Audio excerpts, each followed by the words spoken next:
La Tierra respira, pero cada vez con más dificultad. El cambio climático no es futuro, es presente. Quien menos contamina es quien más sufre. La justicia climática es urgente. La tecnología conecta, pero también concentra poder en pocas manos. El mapa de la riqueza coincide con el mapa de la contaminación histórica. Los problemas globales son usados como armas geopolíticas. El bien común queda atrapado en disputas de poder. Las migraciones no son un delito, son la respuesta humana al colapso. El mapa no está escrito en piedra, podemos redibujarlo. El futuro depende de lo que hagamos hoy.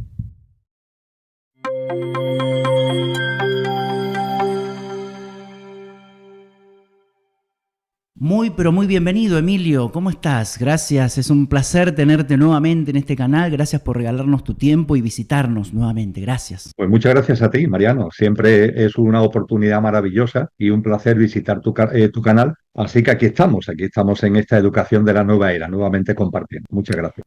Gracias. Y bueno, hoy nos convocan 5 temas muy, pero muy importantes de mayor preocupación en la humanidad, según una investigación que estuvimos haciendo. Antes, déjame decir, Emilio, y a toda la gente que cuando este canal sufrió un reseteo, una censura en enero del 2025, ha sido una persona que estuvo ahí, muy presente, junto con todo el equipo de Conciencia y Sociedad Distópica, y he sentido de manera muy profunda el apoyo a no abandonar esta función de seguir compartiendo a través de esta plataforma. Y así fue, de a poco el canal se está recomponiendo. Invitamos a todos los que están viendo este vídeo a visitarlo, y te quería agradecer a ti y a los amigos del equipo por el apoyo y la motivación a continuar. Por eso te quería preguntar que nos gustaría saber próximos pasos del proyecto, los frutos que ha dado hasta el momento. He visto que hay una nueva convocatoria que está en marcha, que son los grupos de encuentro. Nos gustaría que nos comentes en qué consta este relanzamiento, esta nueva convocatoria de los grupos de encuentro, en el tiempo que tú consideres necesario. Pues antes que nada, Mariano, compartir contigo de corazón, entre comillas, el apoyo que personalmente y como proyecto de investigación te aportamos cuando se produjo la censura de tu canal. Es simplemente algo de justicia.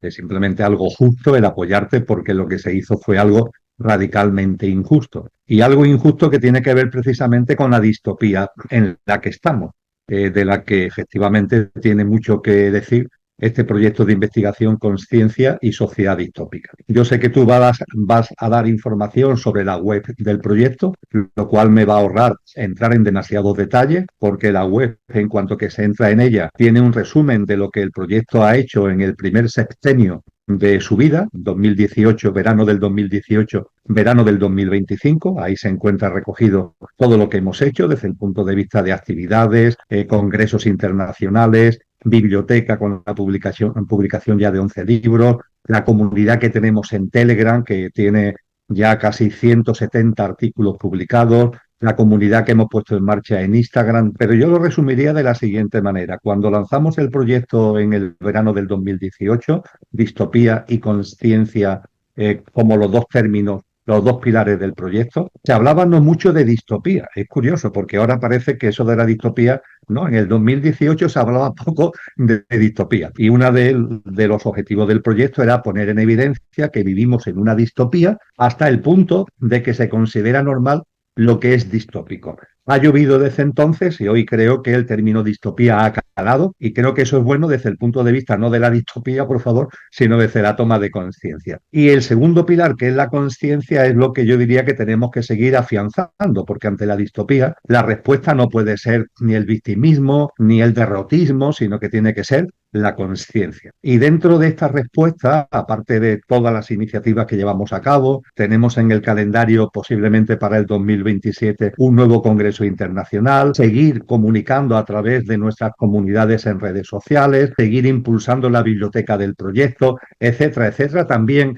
eso está resumido en la web con una especie de objetivo, que es lo que llamamos la Agenda 2033, porque si ellos tienen la Agenda 2030 de la que vamos a hablar, creo que nosotros en Conciencia tenemos que tener una agenda que transcienda la 2030, y le hemos puesto el nombre de 2033. Y en ese escenario general, pues han aparecido, fue una iniciativa del año 2024 que ha tenido muy buena acogida y que vamos a volver una nueva edición ahora, 2025-2026, que son los grupos de encuentro. Los grupos de encuentro es llevar la conciencia ante la distopía a lo muy concreto. Porque una de las cosas que detectamos en el proyecto, por otra parte bastante obvio, es que hay mucha incomunicación. Es decir, estamos en la sociedad que se llama de la información y del conocimiento, pero hay mucha incomunicación entre la gente.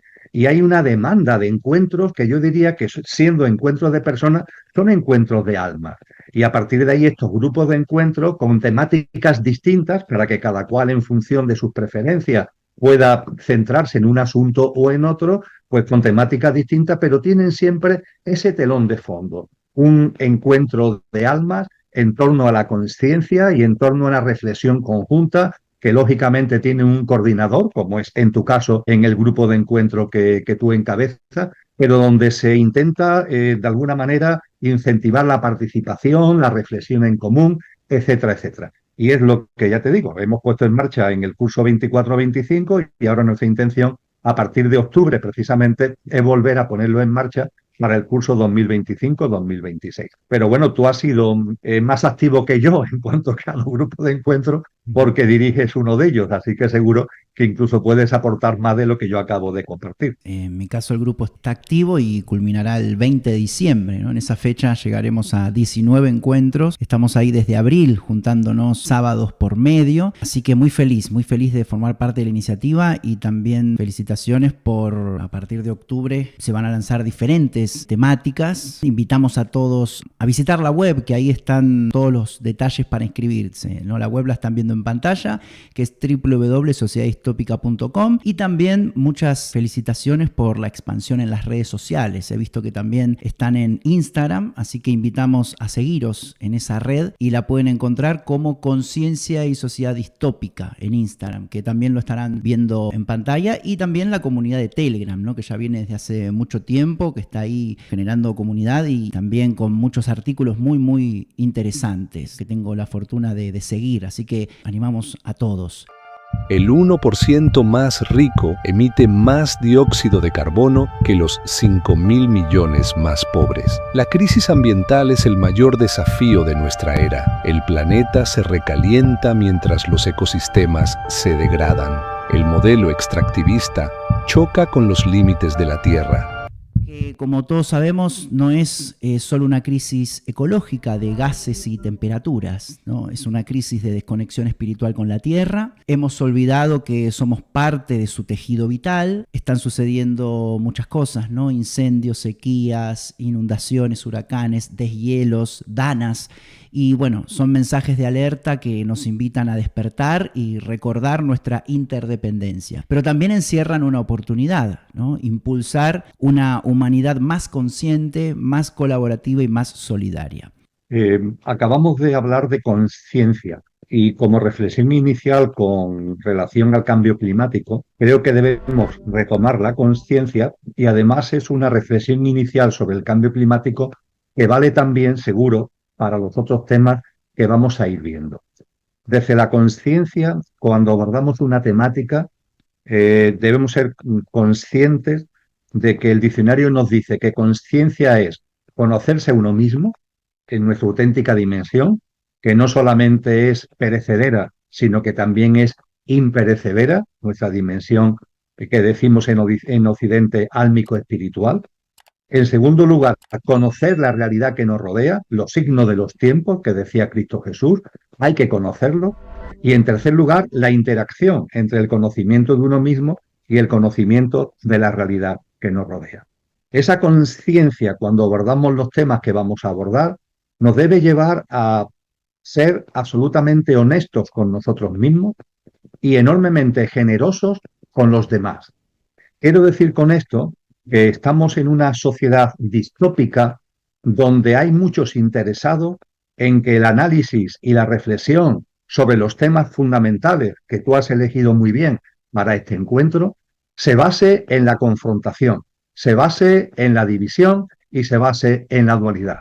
Y que en lugar de unirnos, nos separe, lo cual tiene bemoles, es decir, que reflexionar sobre los grandes temas que tenemos por delante, individual y colectivamente, en lugar de unirnos, nos divida y nos separe, tiene bemoles. Pero es lo que ellos quieren, es lo que ellos pretenden.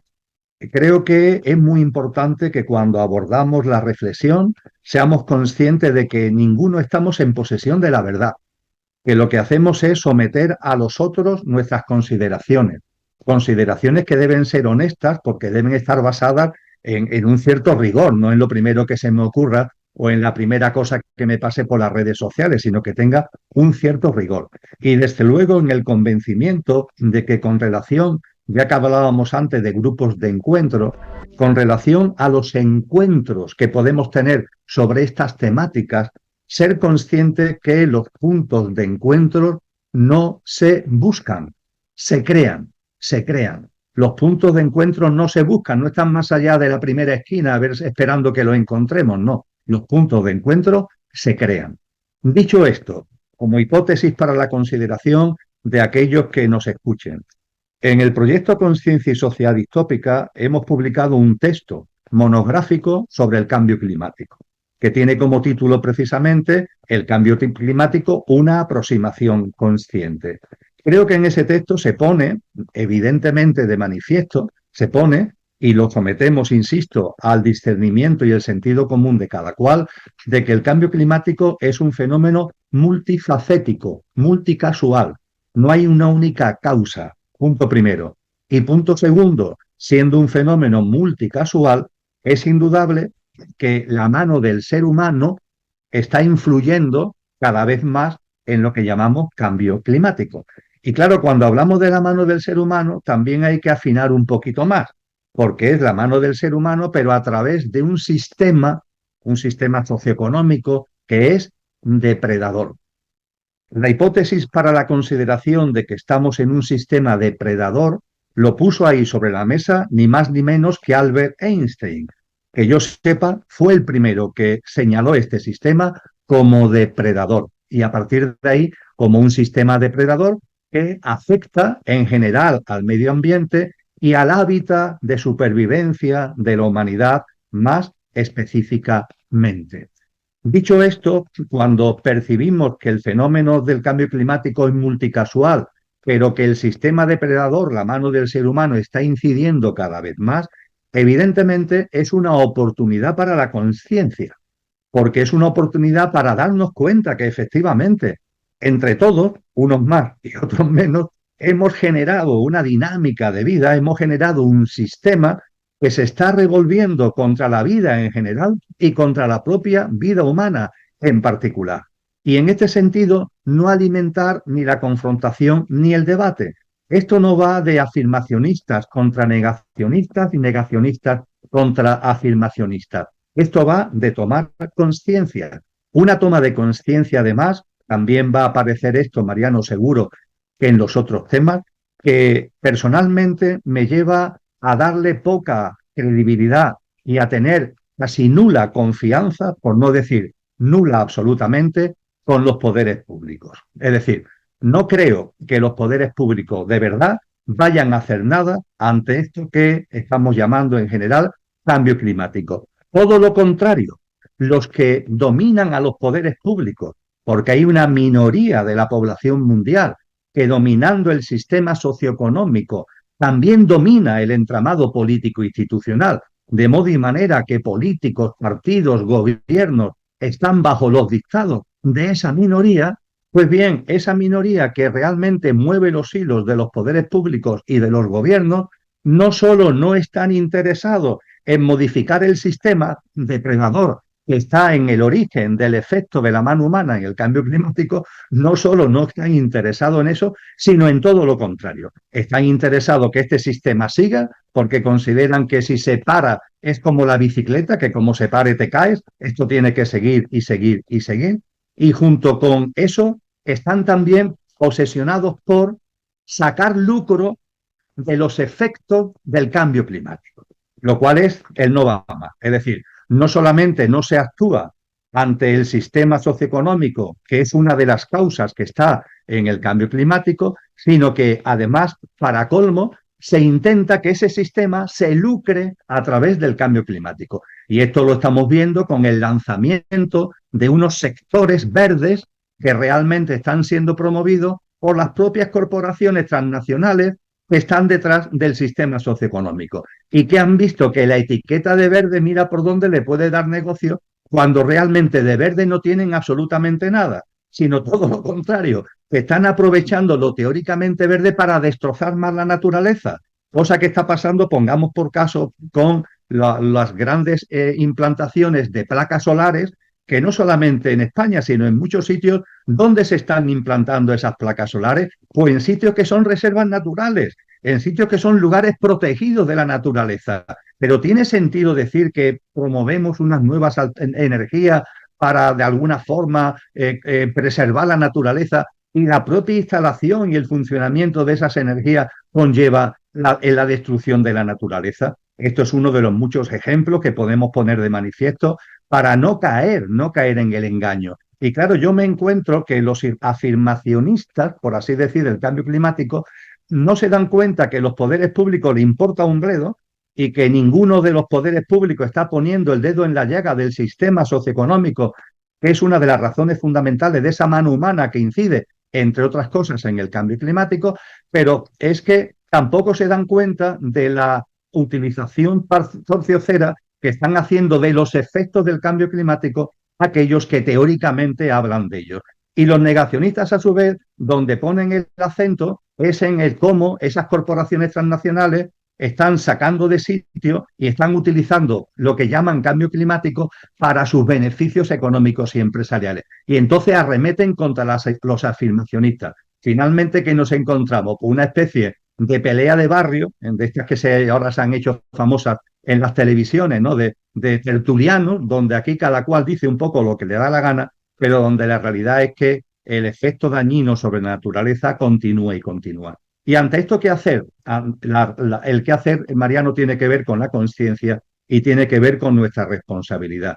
Yo sé que desde el punto de vista de los grandes poderes poco se va a hacer, pero yo en mi hábitat continuo de vida, yo intento mantener una forma de vida respetuosa con la naturaleza, respetuosa con los seres humanos, faltaría más, respetuosa con la vida en general, en reverencia por la vida, un término del Premio Nobel de la Paz Albert Schweitzer, fue Premio Nobel de la Paz en 1952, reverencia por la vida.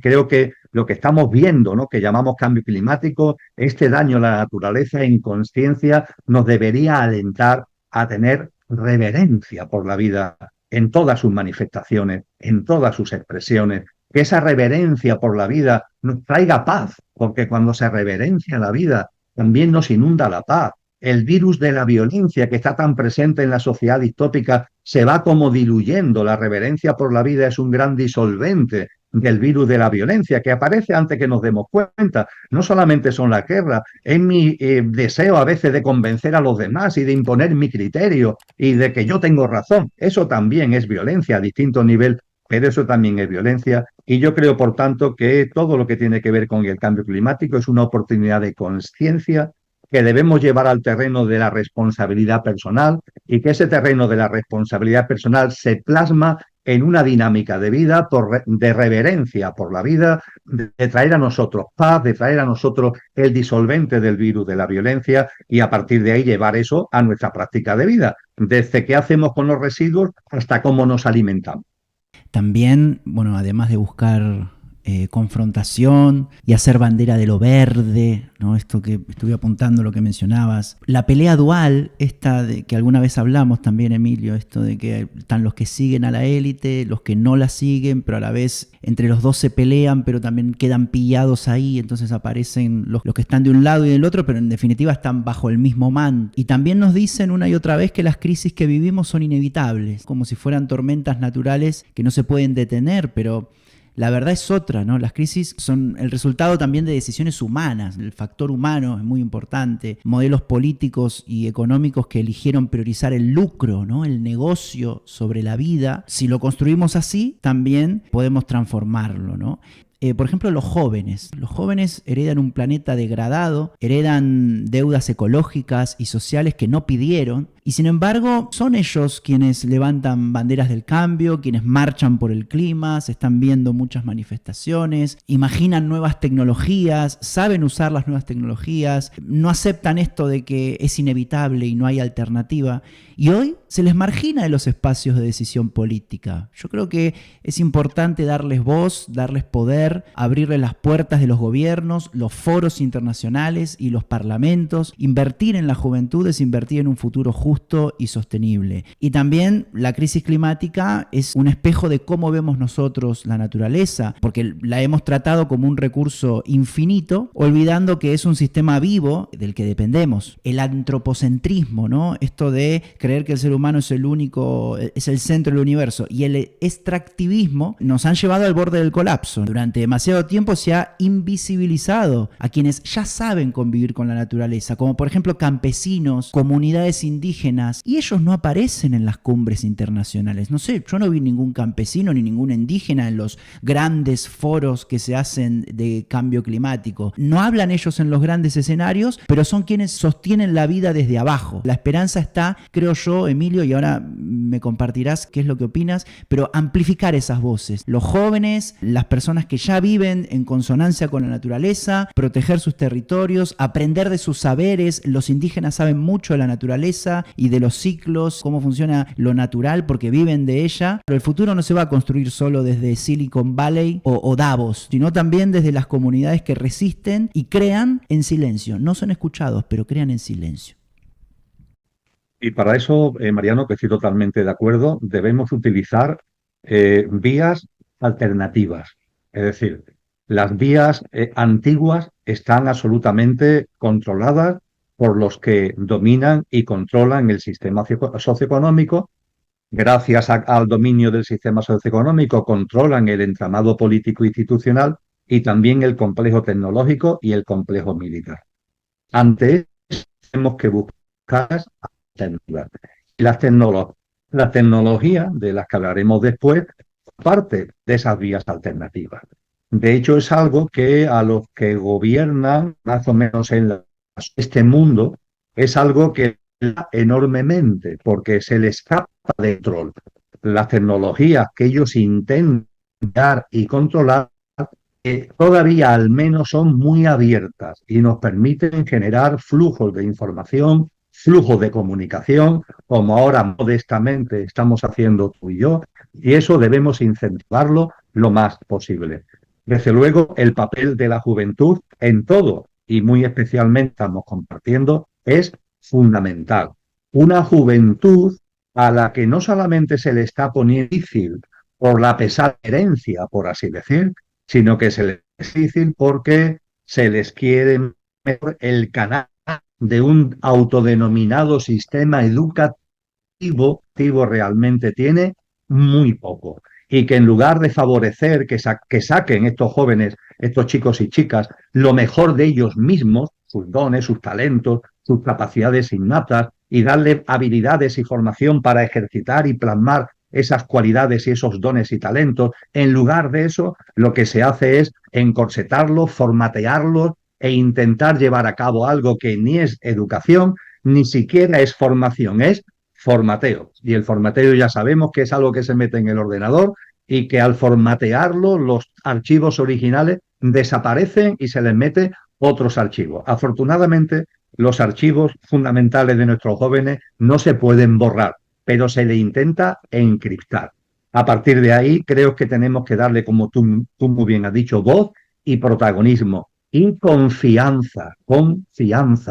No mirar a la juventud con recelo. Además, sin olvidar que toda persona es un alma encarnada y que en los jóvenes de ahora hay muchas almas que llevan ya un gran recorrido en conciencia y que sí, son jóvenes en cuanto a su edad física actual, pero son almas que tienen, muchas de ellas, un gran recorrido. Entonces, hay que confiar. A los padres y a las madres les invito en particular a que no pretendan que sus hijos sean lo que ellos quieren que sean, sino que les ayuden a ser lo que son, que les ayuden a ser lo que son. El sistema educativo, que yo conozco muy bien porque he estado más de 3 décadas dando clases en la universidad, sucede exactamente lo mismo. La llamada a los docentes a los maestros, maestras, profesores, profesoras, a que no se apague la llama de la educación. El sistema intenta apagarlo. Que no se apague la llama de la educación, que mantengamos esa vocación, que mantengamos esa llama activa, ayudando a los chicos y chicas, repito, a que sean lo que son, ejercitando, sacando y poniendo en valor, porque le vas a beneficiar a ellos, pero nos va a beneficiar a todos lo que son sus dones y sus talentos. Es fundamental lo que acaba de compartir Mariano con relación a la juventud. Y a partir de ahí, por supuesto, no solamente la juventud. Esto es una tarea compartida en la que todos tenemos cosas que hacer y en la que todos podemos aportar nuestra grano de arena, viéndonos como almas que vamos caminando de la mano, que estamos aquí encarnadas a la vez en este maravilloso plano humano, ese maravilloso plano humano que los que detestan al humano de verdad, esos que dominan este sistema, detestan la vida, detestan la verdadera vida humana, nos quieren deshumanizados, nos quieren desnaturalizados, y a partir de ahí la respuesta es la conciencia. No hace mucho falleció ese gran, para mí, sin duda, sabio chileno, que fue Gastón Sublet. Y Gastón Sublet nos decía, pero por favor, ¿cómo no nos damos cuenta, hablando del sistema depredador al hilo de Albert Einstein, cómo no nos damos cuenta que hemos convertido esta vida en un infierno, que no podemos beber las aguas de los arroyos y de los ríos, que estamos contaminando el aire? ¿Cómo no nos damos cuenta que estamos cayendo en el infierno? Pues bien, el darnos cuenta de que estamos cayendo en el infierno, sociedad distópica, es toma de conciencia, no para el victimismo ni para el derrotismo, sino para decir, hasta aquí hemos llegado. Este mundo no es el mío, mi mundo es otro, y yo voy a vivir en consonancia con lo que soy y con los valores y los principios de ese mundo que yo quiero. A partir de ahí aparece lo que el gran Mahatma Gandhi nos dijo, ojos nuevos para un mundo nuevo, y que engarza evidentemente con esa gran convocatoria que nos hizo Cristo Jesús a nacer de nuevo en lo individual y nacer de nuevo en lo colectivo. También estuve viendo algunos temas vinculados con la justicia climática, ¿no? Porque estamos ante la mayor incoherencia de nuestro tiempo, ¿no? El norte global, responsable de casi la mitad de las emisiones históricas, y también habla de una transición verde, mientras traslada la carga al sur global, porque ellos extraen el litio de los Andes, el cobalto del Congo, el níquel de Indonesia, se extraen con explotación laboral, con contaminación. Mientras tanto, Europa y Estados Unidos presumen de ser verdes, están haciendo un extractivismo maquillado, ¿no? Entonces no es una verdadera transición. Así que, bueno, esa injusticia climática también hay que señalarla. Ojalá como humanidad podamos dejar atrás el discurso de la catástrofe inmutable y pasar a la práctica de la responsabilidad compartida. Podamos abrir espacio a los jóvenes y garantizar que la educación eduque, ¿no? Para transformar, no solo para obedecer, y que podamos reconocer a la tierra como un organismo vivo y aprender de quienes siempre supieron cuidarla, ¿no? Podamos redefinir lo que significa el progreso y reemplazar el mito del crecimiento infinito por la búsqueda del bienestar común, ¿no? Y finalmente podamos saldar esa deuda ecológica con el sur global, construyendo un camino de justicia climática. Emilio. Esa injusticia que tú señalas muy bien, con la que evidentemente estoy de acuerdo, porque es una obviedad histórica y una obviedad en el momento presente, influye en muchísimos ámbitos y desde luego influye en todo lo que tiene que ver con el clima en general. Y no solamente desde el punto de vista de la injusticia, de que aquellos países que históricamente más han contaminado ahora señalen con el dedo a los países que están en un proceso de desarrollo, que es proceso de desarrollo porque los desarrollados lo han llamado proceso de desarrollo y porque es el camino que han enseñado los países desarrollados. Y es curioso que, habiendo sido el camino que ellos señalan, ahora le ponen peros al camino que ellos mismos han seguido y que están instaurando y que están imponiendo a nivel mundial. El contrasentido es absolutamente tremendo, pero es que la injusticia llega a más, porque las tecnologías de las que vamos a hablar ahora están llevando a que la tecnología y la carrera armamentística cada vez mayor que hay en el mundo está llevando a que el extractivismo, una minería que parecía, entre comillas, encauzada, es decir, limitada y encauzada, se ha salido por completo de madre por la necesidad de acceder a eso que llaman tierras extrañas y como sea, a minerales al coste que sea, independientemente del daño que se está haciendo a comunidades humanas y el daño que se está haciendo a la naturaleza. Y es más, esa expoliación de tierras extrañas y de determinados materiales está provocando, por los conflictos de intereses económicos, conflictos bélicos en gran parte de los países que llamamos subdesarrollados o en vía de desarrollo. En el caso de África hay una serie de países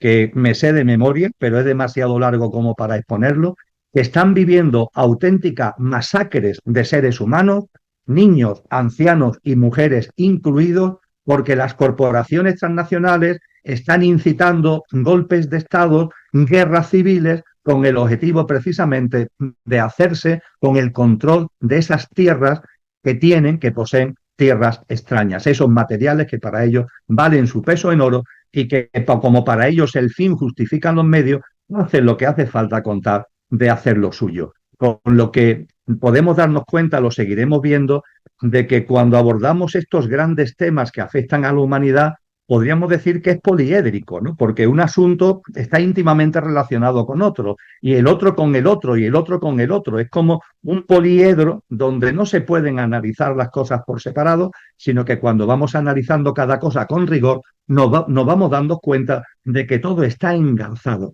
Y evidentemente, todo lo que tiene que ver con la injusticia climática, para colmo, va ligado a otras injusticias que también tienen que ver con hambrunas, también tienen que ver con desigualdad y también tienen que ver con guerras y conflictos civiles. Para quienes quieran profundizar en más sabiduría y estar más cerca de la filosofía y las ideas que comparte el proyecto de investigación, van a ver en pantalla algunos de los últimos libros y algunos también de los últimos libros de Emilio. Recuerden que el sitio oficial Desde Siempre, donde están todos sus vídeos y novedades de cursos y retiros, es El Cielo en la Tierra. Está en pantalla el nombre del sitio web para que puedan acceder y descubrir más de nuestro amigo e invitado del día de hoy.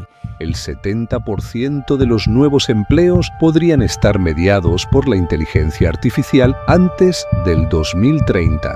La innovación avanza a velocidad inédita, pero también concentra poder y genera riesgos éticos. Usar la tecnología para servir a las personas, no para controlarlas. La inteligencia artificial tampoco es un ente ajeno, como dice muy bien Emilio, todo tiene que ver con todo. La inteligencia artificial es un reflejo de nuestra propia conciencia, lejos de ser una amenaza, puede ser una oportunidad para soltar viejas estructuras, abrirnos a nuevas formas de vivir y trabajar, porque más allá de los algoritmos existen dimensiones irreemplazables, ¿no? Como la empatía, la creatividad, el amor, el cuidado, los sueños, que nos invitan a reimaginar el futuro del trabajo como un espacio de evolución personal y colectiva, ¿no? Cuando hablamos de tecnologías, Mariano, creo que deben ir por delante varias cosas. Las tecnologías son fruto de la evolución en conciencia de la humanidad. Hay que tenerlo en cuenta. Es decir, hay una ligazón entre la evolución tecnológica y la conciencia humana. Ahora bien, esta humanidad tiene todavía, yo espero que en el nuevo ciclo humano que está anunciado eso sea superado, esa carencia, pero tenemos la carencia de que cuando hablamos de tecnología, solo hablamos de tecnología de la materia. Las tradiciones espirituales, los grandes maestros y maestras nos han enseñado que hay unas tecnologías de la conciencia. Es decir, que el ser humano, cada uno, y la humanidad como colectivo, tenemos una serie de capacidades y de facultades que se van haciendo patentes, están latentes y se van haciendo patentes en la medida en que vamos expandiendo nuestra conciencia y evolucionando espiritualmente. Como no se trata ahora de entrar de lleno en esto, pongo como ejemplo una película. La película El Planeta Libre.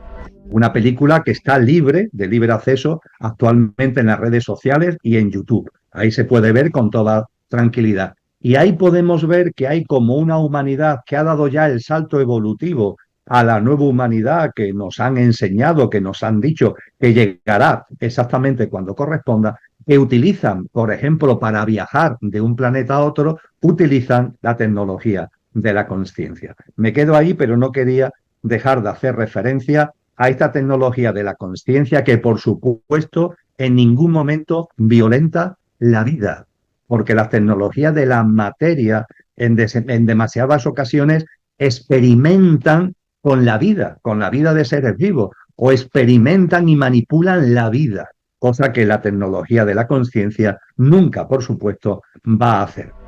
Dicho esto, en segundo lugar, creo que tenemos que ser conscientes de que las tecnologías, surgiendo de la propia evolución en conciencia de la humanidad, aun con la carencia que acabo de compartir, las tecnologías tienen como amenaza a la humanidad no la que se nos está vendiendo como fundamental, que nos está diciendo que, por ejemplo, es un peligro porque las tecnologías pueden adquirir una autonomía y revolverse contra el ser humano, revolverse contra la humanidad. No, no. El principal peligro, entre comillas, que tienen las tecnologías no es que nos coman, sino que nosotros nos metamos en ellas y nos convirtamos en una pieza más de las mismas. Este para mí es el gran riesgo de las tecnologías. No que ellas nos coman, sino que nosotros, repito, inconscientemente nos vayamos metiendo en el entramado tecnológico sin darnos cuenta que nos estamos convirtiendo en una pieza más, en un engranaje más, en un terminal más de ese enorme entramado. La película Matrix, de finales del siglo XX, creo que de 1999. En la película Matrix, los seres humanos están enchufados, aquí en la nuca, tienen unos cables que los enchufan a una realidad virtual. Es mentira, porque viven en medio de una distopía horrorosa, pero al estar enchufados en la realidad virtual, pues creen que de hecho están viviendo lo que realmente no están viviendo. Son como zombies, son prácticamente muertos vivientes. La película Matrix es emblemática, ha marcado un hito con relación a esto. Pues bien, yo diría que la situación en la que estamos en el 2025 se empieza a parecer a Matrix, pero como las tecnologías han evolucionado, ya no tenemos unos cables aquí, sino que estamos conectados al sistema virtual cada vez más inalámbricamente. Y a esa conexión inalámbrica, hombre, que si somos conscientes se le puede sacar partido en términos de conciencia, aquí estamos tú y yo usando modestamente las tecnologías en términos de conciencia, pero que cuando no se tiene levantada la bandera de la conciencia, se corre el grave riesgo de que tú mismo te metas en el sistema, estés enchufado inalámbricamente al sistema y te crees que estás viviendo cuando realmente no estás viviendo. Te has convertido en un superviviente en medio de un gran entramado tecnológico que lo que hace es convertirte en un ser no humano, sino infrahumano, en lo que tiene que ver mucho el transhumanismo. El ser humano que se mete en el sistema, que además va metiendo a sí mismo implantes, sensores, chips, híbridos, etcétera, etcétera, y realmente olvidando nuestra dimensión imperecedera álmico-espiritual y viviendo de una forma evanescente y absolutamente superficial. Dicho esto, voy a lo que tú has planteado con relación al empleo y al trabajo. Pero es que esto que acabo de compartir es fundamental entenderlo, porque si no, no se entiende lo que de verdad los estudios económicos están poniendo de manifiesto sobre el potencial impacto de las tecnologías en el empleo. Vamos a ver, cuando hoy hacemos un repaso de los distintos sectores laborales, de los distintos sectores de empleo, ¿qué nos encontramos? Que unos son más frágiles y otros menos frágiles en cuanto a que la inteligencia artificial entre como un elefante en una chacarrería, llevándose por delante los puestos de trabajo que hay en esos sectores. Y cuando hablo de frágiles y de menos frágiles, ¿a qué hago referencia? A sectores que se vienen deshumanizando o a empleos que se están manteniendo con el baluarte y el valor añadido de la humanización. Yo me atrevería a decir que no más allá del 2030 o 2032, creo que el 2030, fecha que ellos han elegido, no la han elegido por casualidad, seguro que tienen su motivo. Pues bien, de aquí al 2030, como mucho el 2032, vamos a ver la desaparición de una enorme cantidad de empleos, empleos que previamente se han deshumanizado. Pongo un ejemplo. Si un médico o médica, si un doctor o doctora, lo que es el ejercicio de la medicina se convierte en una actividad deshumanizada, salvo temas muy especializados, cirugía, etcétera, etcétera, salvo temas muy especializados, la inteligencia artificial va a entrar a tope, porque para que yo tenga delante a un señor o una señora que no tiene realmente conmigo un contacto humano, no tiene una humanidad empática conmigo como paciente, y que lo que se limita es a contarme lo que ha leído en los libros, lo que le han dicho en la Facultad de Medicina, y a lanzármelo y a aconsejarme el fármaco A, B o C, porque es el que le han dicho que tienen que... Para eso mucho mejor la inteligencia artificial, porque va a tener mucha más capacidad de barrer información, de barrer datos y de darte lo que ese doctor o doctora que se ha olvidado de la humanidad en el ejercicio de la medicina, pues te puede aportar. Pongo ese ejemplo.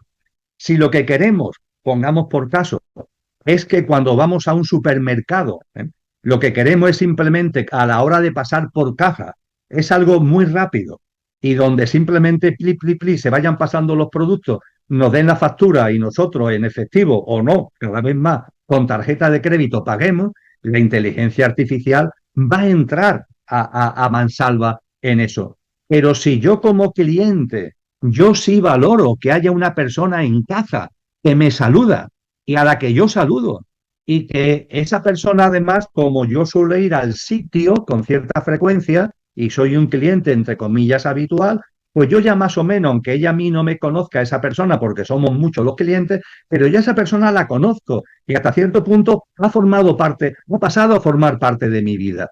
Si mantenemos en el empleo la relación empática y humana, podríamos decir que eso es un seguro para el empleo. Si el empleo se deshumaniza, la entrada de la inteligencia artificial va a ser completa porque va a hacer el trabajo mucho mejor que el trabajador que ya deshumanizado lo estaba llevando a cabo. Esto puede parecer algo muy teórico, pero yo le diría a las personas que están viendo este vídeo que repasen su vida cotidiana, que repasen, hablábamos antes de la educación, por ejemplo. Claro, si la educación es puro formateo, si la educación son simplemente unos planes de estudios que hay que implantarle a los chicos y a las chicas de la manera que sea, etcétera, etcétera, pues evidentemente eso un robot dentro de un tiempo lo podrá hacer magníficamente. Si estamos hablando de una relación empática con el niño, con la niña, con el joven, si estamos hablando de eso, no, porque ahí hace falta un componente humano de valoración de emociones, de valoración de esos dones o talentos que podemos tener y que hay que poner en valor. Entonces, si estos componentes humanos vamos quitándolo de en medio, que es lo que se viene haciendo, por cierto, en muchísimos sectores, eso es ni más ni menos que preparar el terreno para que la inteligencia artificial entre abruptamente destruyendo multitud de empleos. Podríamos poner ejemplos de abogados, podríamos poner multitud de ejemplos, Mariano, que inciden exactamente en lo mismo. Si me permites, hasta este tipo de cosas. Es decir, si se trata de lo que aparecemos aquí en pantalla, ¿no? En una conferencia, bueno, pues qué más da que tú y yo fuéramos dos avatares, ¿eh? Si lo que vamos a compartir es, en definitiva, una serie de datos, de información, pues posiblemente dos avatares cruzarían datos y a la gente le daría una información, pero creo que tú y yo estamos poniendo en valor algo que un avatar no puede hacer, que es lo que tiene que ver con lo humano, no con lo infrahumano, con lo humano como perfecta conjunción de lo perecedero y de lo imperecedero. Y esta parte imperecedera, esta dimensión álmico-espiritual, esta esencia divinal, como decía San Juan de la Cruz, que tenemos y que tenemos que potenciar y que tenemos que plasmar, es lo que le da el valor añadido que sin duda ninguna la inteligencia artificial nunca va a tener. Hoy, precisamente antes de tener contigo el encuentro, Mariano, no es santo de mi devoción, la verdad, pero leía una entrevista con Yuval Harari.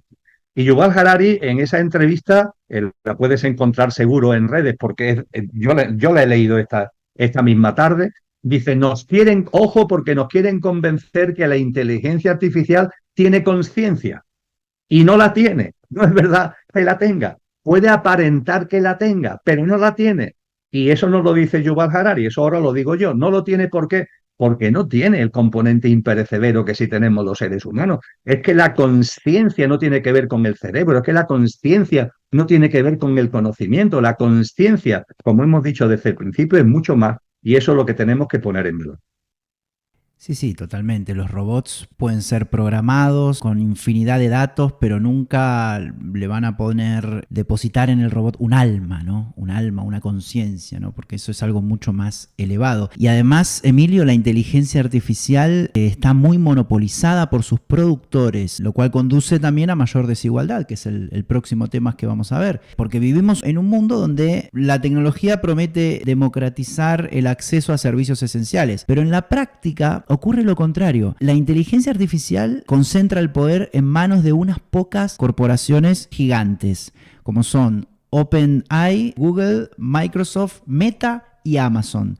Estas 5 compañías controlan los modelos de inteligencia artificial más avanzados. ¿Qué significa esto? Son ellos quienes deciden quién accede, bajo qué condiciones y a qué costo. Entonces, gobiernos pequeños, universidades sin recursos o pymes innovadoras van a quedar en clara desventaja. Y además también se hacen del nuevo petróleo. Son nuestros datos personales. Meta controla la comunicación global a través de, conocemos todos, ¿no? WhatsApp, Instagram y Facebook. 3 grandes monstruos de la comunicación global.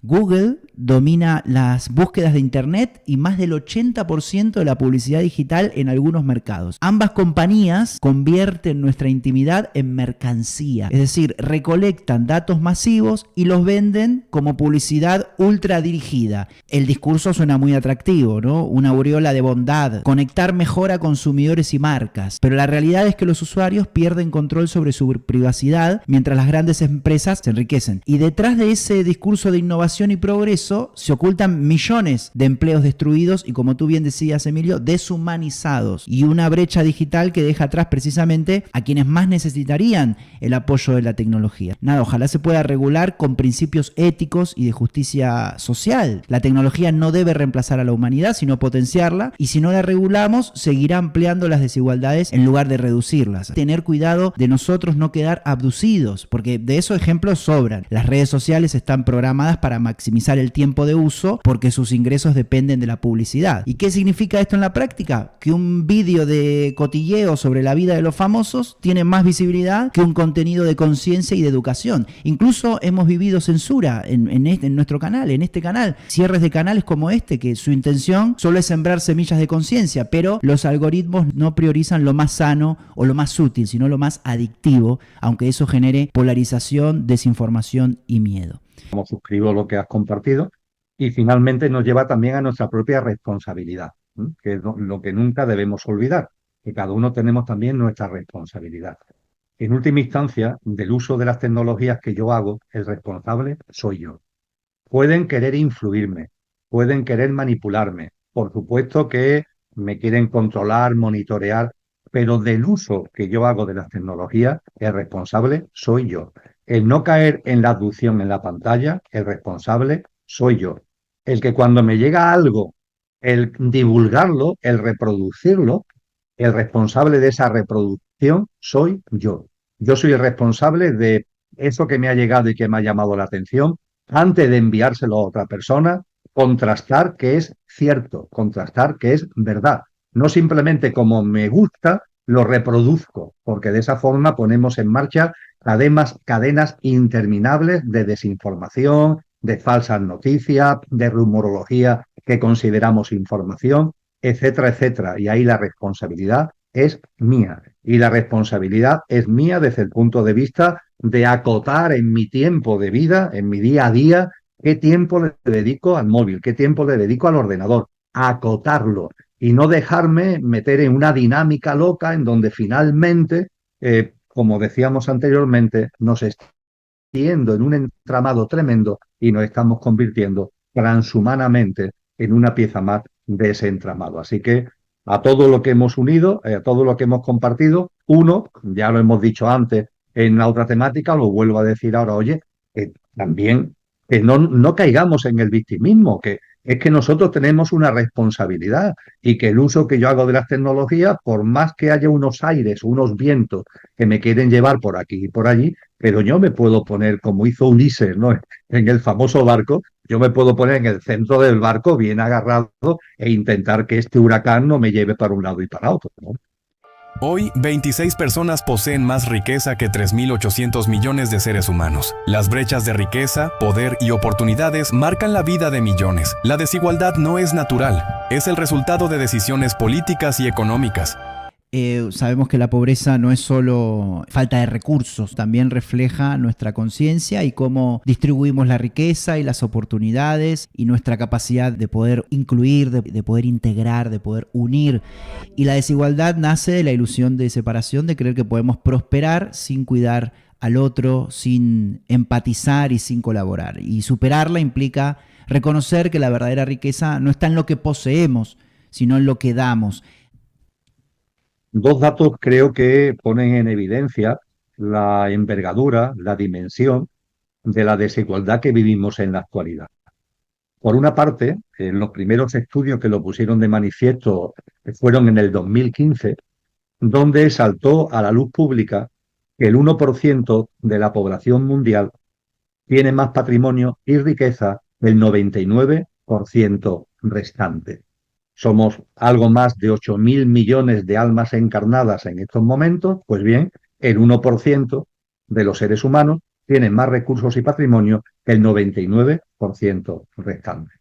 Cuando entramos en esa estadística y la analizamos con detalle, no es difícil llegar a la conclusión de que hay un error de cálculo, porque no es el 1%, es el 1% del 1% el que tiene el 99% del patrimonio y de la riqueza del planeta. Estamos hablando de un número muy reducido de personas. Recientemente lo hemos divulgado en la comunidad de Telegram del proyecto Conciencia y Sociedad Distópica. Realicé un cruce de datos donde se interrelacionan las grandes fortunas personales que hay en el planeta, las 10, 12 personas con mayor patrimonio en el planeta. Las familias igualmente con mayor patrimonio. Las corporaciones tecnológicas con mayor valoración bursátil. Los grandes fondos de inversión que se mueven por el planeta. Y cuando tú toda esa información la vas mezclando, la vas interrelacionando, la conclusión finalmente, Mariano, es que estamos hablando de 30, 40, 50 personas, no más, que son las que de verdad tienen en sus manos, lo decía antes y ahora ya de una forma más concreta lo constato, tienen en sus manos el sistema socioeconómico. Nunca antes ha habido tamaña desigualdad. Y nunca antes los imperios que siempre han existido, que es el imperio romano, que es el imperio español, que es el imperio británico, siempre han existido imperios, pero ahora hay un nuevo tipo de imperio, el imperio de las megacorporaciones transnacionales, que son realmente las que dominan el mundo junto con esa minoría de personas. De hecho, estas megacorporaciones, sus paquetes accionariales pertenecen a esta minoría de personas y estas grandes corporaciones son un nuevo imperio. Es el imperio que en estos momentos rige en el planeta y que se mueve por el planeta sin barreras, sin límites y con el entramado político institucional a su servicio y a sus órdenes. Este es un dato tremendo que es, a mi juicio, incontestable de la realidad actual.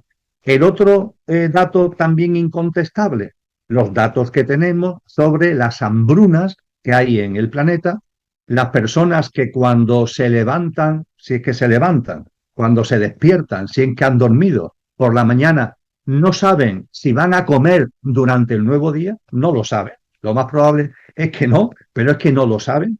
Y en esa situación tenemos en la actualidad a casi 900 millones de personas. Hay 2 personas en el mundo que tienen un patrimonio por encima de 400.000 millones de dólares, que tiene, bemoles, 400.000 millones de dólares. El primero en llegar a esa cifra fue el célebre Elon Musk. Y recientemente, a principios de septiembre, por los valores bursátiles de Oracle, el cofundador de Oracle ha superado a Elon Musk y se ha puesto ligeramente por encima, también ya en la escala de los 400.000 millones de dólares. Estamos hablando de dos personas que entre ellas tienen casi un billón de euros, y estamos hablando de 900 millones de personas que no saben si van a comer cada nuevo día. Estamos hablando de una cifra de niños que mueren por hambre en todo el mundo que se acerca a los 3 millones al año. 3 millones al año. La cifra, si lo llevamos a días, si lo llevamos a horas, si lo llevamos a minutos, es tremenda. Creo que esto pone en evidencia lo que, por otra parte, los estudios más serios que se han hecho sobre la desigualdad en el mundo dicen con claridad, Mariano. Esto ya no es desigualdad. Es decir, hemos llegado a un punto donde el término desigualdad ya no vale. Hay que crear un nuevo vocablo, hay que crear una nueva palabra, porque el término desigualdad que venimos usando hace mucho tiempo ya no describe el nivel real de desigualdad que hay en la actualidad. Hay que crear un nuevo vocablo. La foto es muy dura y el sistema socioeconómico lo alienta cada vez más. Volvemos al famoso sistema socioeconómico, pero es que es la gran realidad. Este sistema socioeconómico depredador es depredador en todo y es depredador también por la injusticia social, por la desigualdad tan tremenda que está originando. Desigualdad entre personas, desigualdad entre territorios. Después hablaremos de la inmigración, por ejemplo, como uno de los que tiene no es la única, pero una de las causas es precisamente esto, ¿no? Que cuando, claro, todo esto lo ponemos en negro sobre blanco, Mariano, la respuesta a la pregunta del qué hacer es francamente compleja, porque yo no quiero lanzar falsas esperanzas ni caer en el voluntarismo. ¿Hay alguna manera de corregir este sistema socioeconómico? ¿Hay alguna manera de que estas pocas decenas de personas, que son las que manejan realmente el cotarro, lo hagan de otra manera? También el paso se transformen ellos mismos para de esa forma transformar su acción con los demás. La verdad es que yo lo veo francamente difícil, porque considero que esas personas han caído ya en las arenas movedizas de lo que a mí me gusta llamar lo involutivo, es decir, ya es que están totalmente apartados de la vida y eso sí, sus grandes patrimonios, sus grandes fortunas disimulan, ¿no? Y van muy bien entrajeados y parecen muy importantes y van en jet, pero realmente cuando escarbas lo que te estás encontrando son seres transhumanos, en el sentido que antes compartíamos, cada vez más transhumanos, pero que mira por dónde son los que llevan la rienda del sistema socioeconómico que está en la razón de ser de todo lo que estamos viviendo. Eso sí, lo que tengo muy claro es lo que yo puedo hacer y lo que creo que personas con conciencia podemos hacer. No le sigamos el juego. No le sigamos el juego en los deseos que ellos tienen y que nos quieren implantar a nuestra escala, claro, de acumular, de retener, de poseer. No caigamos en esa dinámica del atesoramiento, de la acumulación. No caigamos en la dinámica de creer que tanto tienes, tanto vales. No, eso es mentira. El valor de la persona no está en lo que se tiene, está en lo que se es y en lo que se vive. No caigamos en la confusión entre valor y precio. Son cosas totalmente distintas. Hay cosas que tienen un gran valor y tienen muy poco precio. Y hay cosas que tienen un precio astronómico pero no tienen valor ninguno. Hay que poner en valor, esto ya lo decía Antonio Machado, no confundamos valor y precio. Y tengamos una dinámica de vida, y yo sé que es un término que está ya mal visto, pero hay que rescatarlo, Mariano, hay que rescatarlo. Vamos a vivir con sencillez y con austeridad. Esta es la forma de corresponsabilizarme con lo que está pasando en el mundo. Yo no voy a entrar en la dinámica ni del consumismo, ni del atesoramiento, ni de la acumulación. No voy a confundir valor y precio y además en mi práctica de vida voy a regirme por la sencillez y por la austeridad. Y evidentemente en lo que yo pueda, en mi ámbito limitado, por así decir, en lo que yo pueda aportar, en lo que yo pueda ayudar en lo que yo pueda de alguna forma hacer llegar algo que a lo mejor no tiene que ser dinero. Si lo tengo, pues a lo mejor sí, pero si no lo tengo, se pueden aportar otras cosas a las personas que lo están pasando mal desde el punto de vista socioeconómico. Yo durante mucho tiempo he estado en contacto con temas de albergues, con grupos que atienden a personas sin techo, que lo están pasando mal, y muchas veces ya no es tanto el euro, entre comillas, que por supuesto en muchas ocasiones es muy bienvenido, sino es simplemente la sonrisa, es la comunicación, es el diálogo,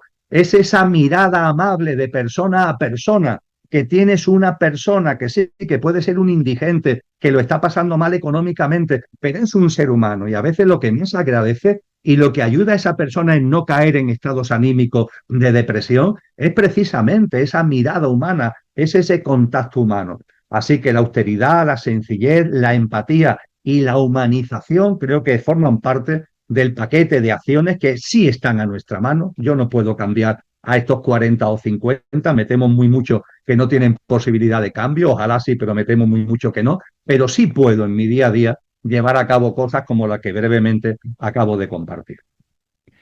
Mientras unos pocos acumulan riquezas y recursos en proporciones impensables, millones de personas quedan excluidas de lo más básico, ¿no? De salud, de educación, vivienda, oportunidades. Y esa exclusión no solo genera frustración y desesperanza, también alimenta la violencia, la polarización, la ruptura del tejido social. Sabemos que un mundo dividido es inevitablemente un mundo inestable. Pero hay una verdad que ofrece esperanza. La desigualdad no es un destino, es una construcción política, económica y cultural, y como toda construcción humana puede ser transformada. Algunas salidas concretas se están ensayando. Ahí en el 2021, más de 130 países aprobaron un impuesto mínimo global del 15% a las multinacionales, porque claro, durante décadas y décadas y décadas, grandes corporaciones tecnológicas trasladaron sus beneficios a paraísos fiscales como Irlanda, Luxemburgo, Islas Caimán, evitando así pagar miles de millones en impuestos. Con esta reforma, aunque una empresa mueva su dinero a un país de baja tributación, su país de origen puede cobrar la diferencia hasta llegar a ese 15%, que esto no es solo un ajuste técnico, significa recuperar cientos de miles de millones que podrían invertirse en educación, en salud, en transición ecológica, y que no se entienda, porque siempre que hablamos de esto, algunos dicen, no, bueno, pero ellos son trabajadores, que no se entienda redistribuir con castigar el éxito, sino equilibrar el tablero para que nadie quede fuera del juego, porque una humanidad que reduce desigualdades es una humanidad más fuerte, más cohesionada y más preparada para los desafíos del futuro. Durante demasiado tiempo hemos medido el éxito en cifras del Producto Bruto Interno, como si el crecimiento económico fuera sinónimo de progreso humano, pero este modelo ha producido riqueza concentrada en muy pocas manos, como muy bien decías, Emilio, y con datos muy pero muy precisos y certeros, pero está degradando ecosistemas enteros y deja a millones viviendo en condiciones precarias. Hablar de sostenibilidad sin justicia social es sencillamente absurdo, ¿no? Entonces, quizás la esperanza está en rescatar la dignidad humana como brújula ética y redefinir el éxito no como acumulación, sino como bienestar colectivo. Dime.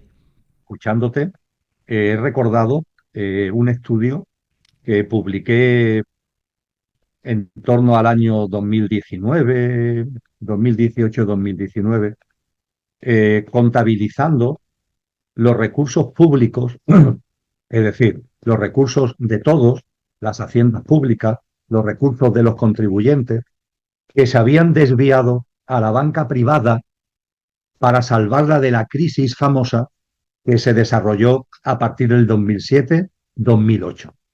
Aunque hay una cierta opacidad en los datos, entre el 2007 y 2008 al 2015, los gobiernos, los estados, para salvar a la banca privada, no se salva una zapatería, no se salva a una tienda pequeña de barrio, no se salva, pero para la banca privada que dijo, nunca se ha llegado a demostrar, la verdad, pero que dijo que estaba en crisis, los estados de los recursos públicos desviaron entre el 2007 y el 2015 un montante no inferior a los 15 billones, con B, billones de euros. 15 billones de euros.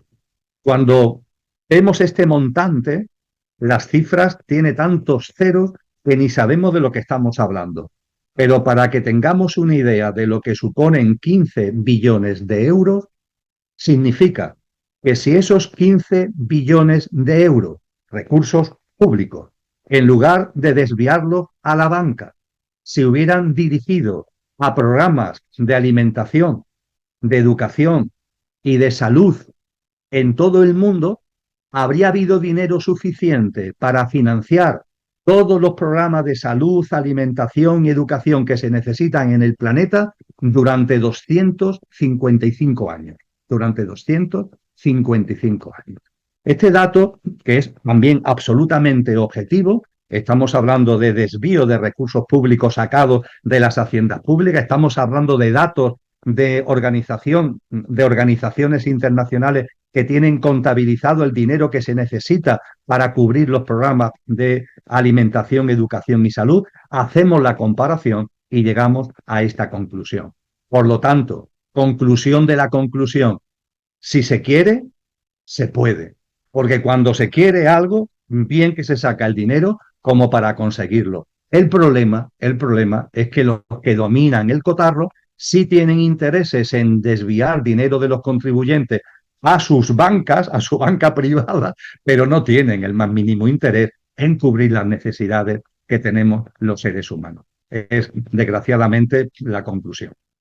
La cooperación internacional se debilita, la rivalidad entre potencias marca el rumbo del planeta. El tablero global se redefine con tensiones geopolíticas e intereses corporativos. El gobierno que ya está tomando decisiones en la sombra pretende salir a la luz en los próximos años.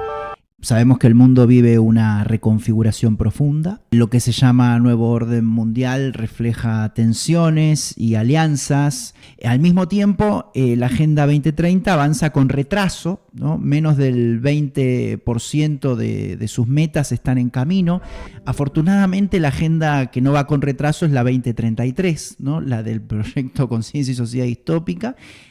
El pasado mes de febrero del 25, publiqué un libro en la editorial Ecosofía que tiene como título Prognosis del horizonte venidero. En ese libro analizo lo que es el momento actual y me atrevo a hacer una prognosis de lo que vamos a vivir a lo largo de los próximos años y, desde luego, llegando hasta el célebre 2030. Percibo, Mariano, sin estar en posesión de la verdad, como hipótesis a la consideración, como decíamos al principio, percibo que el nuevo orden mundial en el año 2024 ha terminado ya de ponerse sus cimientos. Percibo que los cimientos fundamentales de lo que es ese nuevo orden ya están puestos. Cuando se va a construir un edificio, la cimentación es muy laboriosa.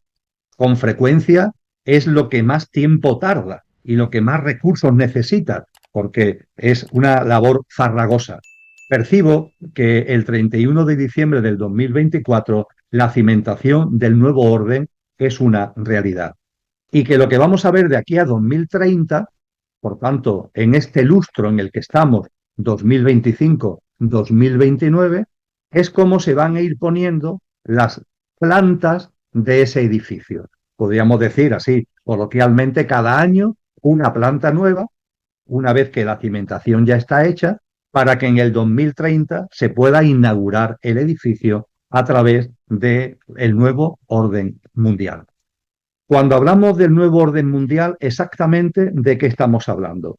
Estamos hablando de que el gobierno que hay actualmente en el mundo, que es un gobierno en la sombra, sale a la luz, deja de estar en la sombra.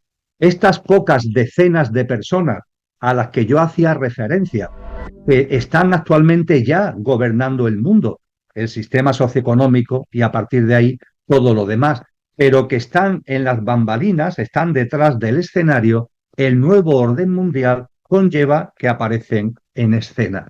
Y aparecen en escena, además, controlando, gobernando el mundo a través de una serie, no muchas, de organizaciones internacionales que van acumulando cada vez más poder en detrimento de los poderes de los gobiernos, de los poderes, vamos a llamarlo, aunque habría mucho que discutir, los poderes democráticos que están actualmente distribuidos entre los países. Lo estamos viendo muy avanzados, por ejemplo, en el ámbito de la salud, ¿no? Como la Organización Mundial de la Salud, con el Tratado de Pandemia, que ya finalmente se ha aprobado en el mes de mayo pasado, pues ante emergencias, no solamente sanitarias, sino también climáticas, puede asumir los poderes de los estados a nivel mundial ante esas situaciones de emergencia. El nuevo orden mundial, dicho de una forma, por tanto, directa, es que el gobierno que está en la sombra sale de las bambalinas y está en el escenario.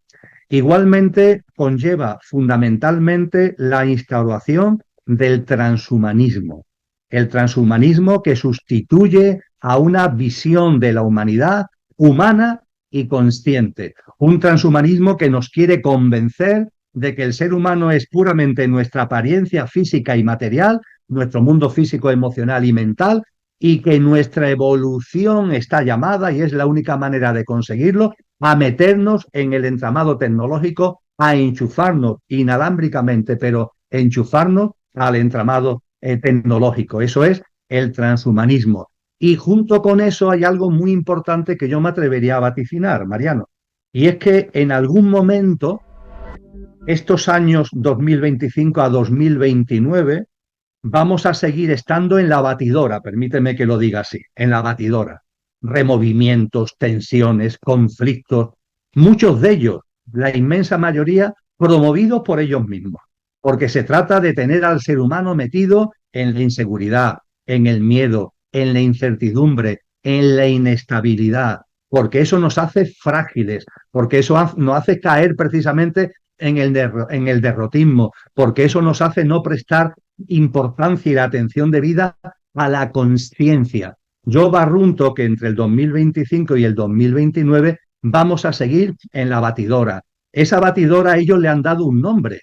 Está en el Pacto para el Futuro que se aprobó en Naciones Unidas con el apoyo unánime de 193 países en septiembre del año 2024, se llaman los shocks globales. Están perfectamente descritos, son como los botones que tiene la batidora y que pueden ir pulsando para tenernos, pulsando uno o pulsando varios a la vez, tenernos permanentemente ahí. Porque su objetivo es que nuestro nivel de confusión sea tal que cuando ellos, como gobierno mundial, aparezcan en la escena, lo aplaudamos.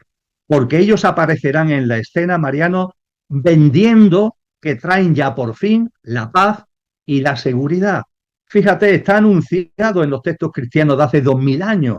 Ojo, ojo, porque llegará un momento en el que los que gobiernan el mundo, y lo gobiernan además de una manera involutiva, aparecerán ya directamente en la escena y harán una proclamación de paz y de seguridad.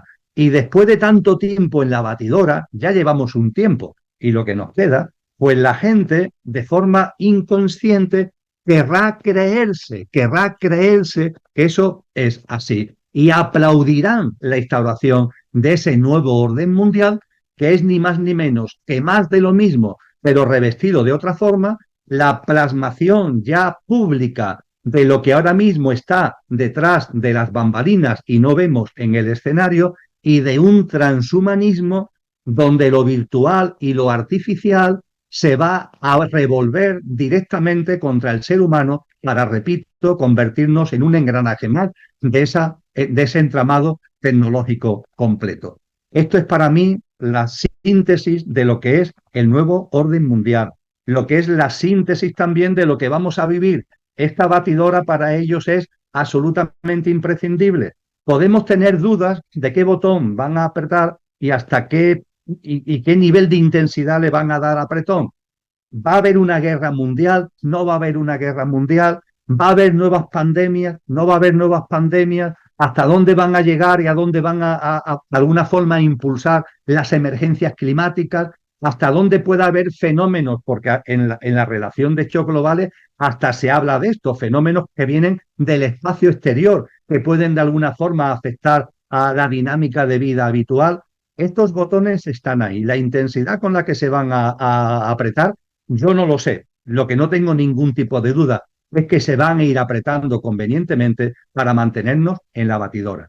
Esa batidora es lo que a mí me gusta llamar, y termino, el huracán de magnitud aceleradamente creciente. Y ante esto, Mariano, amigos y amigas, no hay otra solución que situarnos en el centro del huracán.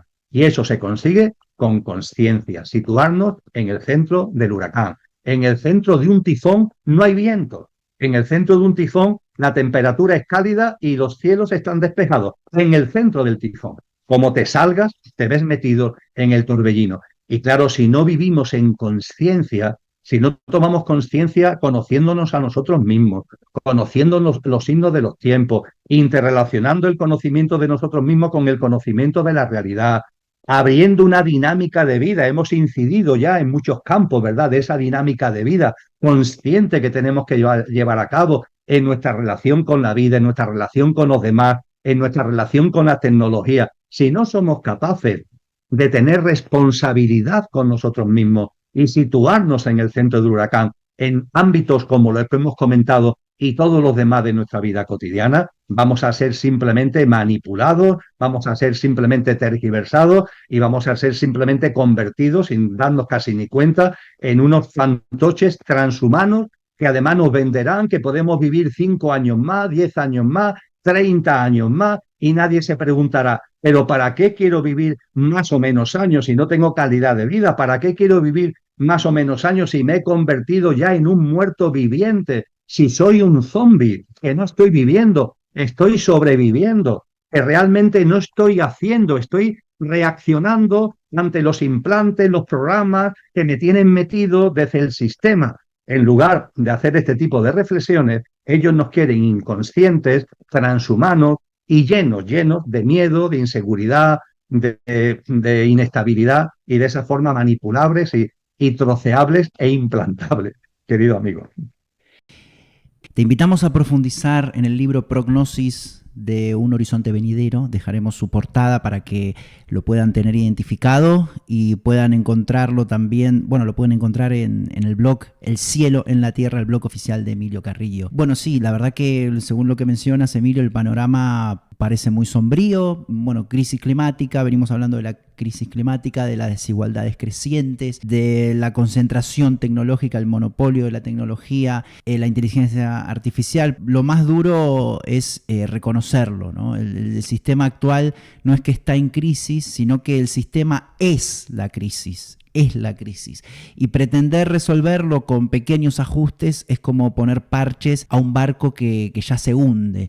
Sin embargo, la historia nos enseña algo importante. Las crisis también son catalizadores de cambio. Nos colocan frente a un espejo y nos obligan a elegir. La humanidad tiene hoy la oportunidad, quizás la última de esta humanidad, de construir un nuevo paradigma basado en el cuidado mutuo, la justicia social y el respeto profundo por la naturaleza. Y el reto no es menor, decidir si seguimos defendiendo un sistema, como tú bien dices, depredador, que nos lleva directo al colapso, o si nos atrevemos a reinventarnos colectivamente. Hoy el desarrollo sostenible que proclama la Agenda 2030 no es más que un maquillaje verde, ¿no? Campañas de marketing que aparentan compromiso ambiental o compromiso de otras índoles, mientras se mantienen intactos los mecanismos de explotación y desigualdad. Claro, reciclar plásticos no basta si seguimos sosteniendo un modelo basado en el consumo excesivo y en la sobreexplotación de recursos naturales. Los países ricos y las élites corporativas, lejos de dar el ejemplo, buscan salvarse a sí mismos. Es un sistema egoísta, dejando atrás a los más vulnerables. Y esta falta de solidaridad convierte a la Agenda 2030 en un documento de buenas intenciones desconectado de la realidad. Por nombrar un ejemplo, Emilio, tú conocerás muy bien, en 2015 casi todos los países del mundo firmaron un acuerdo de París con un objetivo claro, ¿no? Mantener el aumento de la temperatura global por debajo de 2 grados centígrados, idealmente un 1,5. Los países desarrollados prometieron $100.000 millones anuales para apoyar al sur global en adaptación y mitigación. ¿Pero qué resultados se obtuvieron? Nada. O sea, las metas nacionales no son obligatorias, es decir, ningún país puede ser sancionado si incumple. Lo voluntario reemplazó a la obligación y el compromiso. Además fue insuficiente, porque incluso si todos cumplieran lo prometido, el calentamiento superaría los 2 grados centígrados. Y la cifra esta de 100.000 millones anuales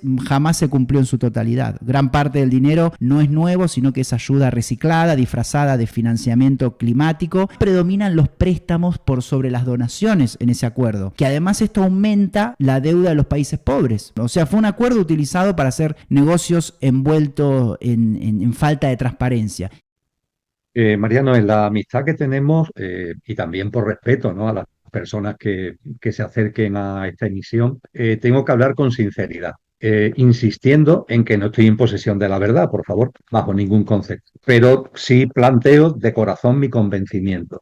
Tratados internacionales, acuerdos entre países, medidas oficiales, gubernamentales, etcétera, etcétera, desgraciadamente no sirven para nada. Es simplemente más de lo mismo, son declaraciones muy grandilocuentes, puestas de escena que no sirven para nada.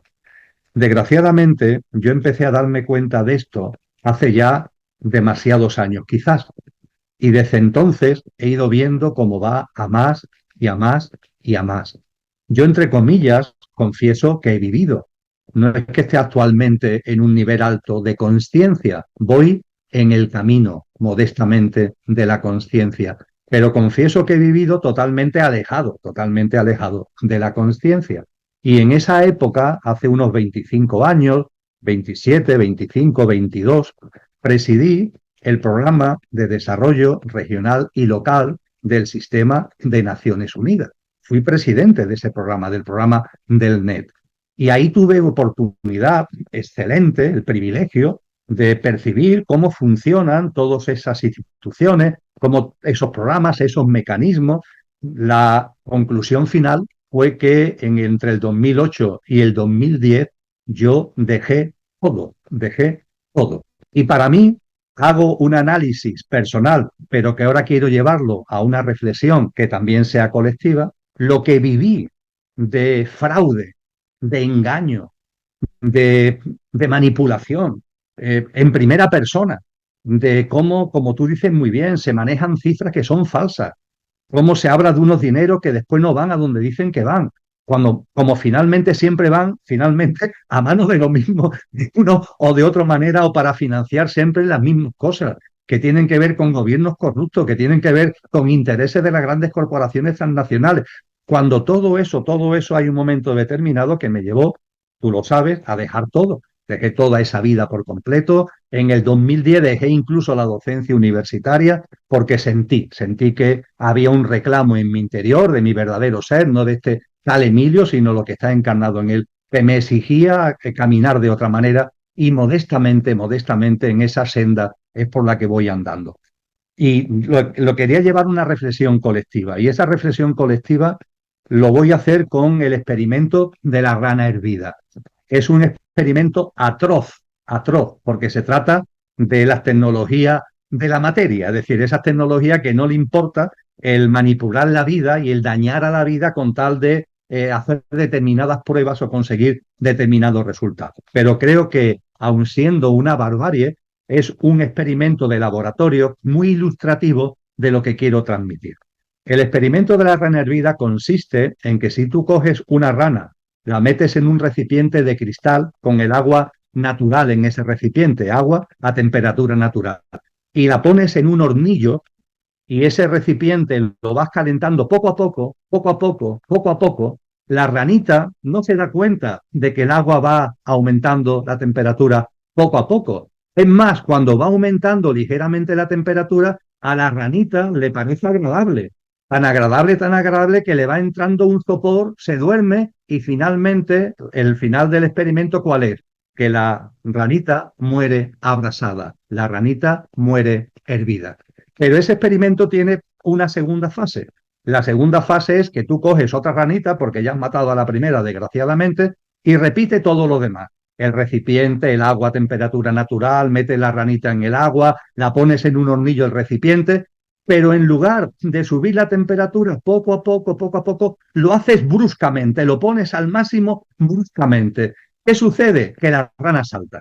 La rana se da cuenta y la rana brinca. Pues bien, como reflexión colectiva, Evidentemente, yo no estoy defendiendo la distopía, faltaría más.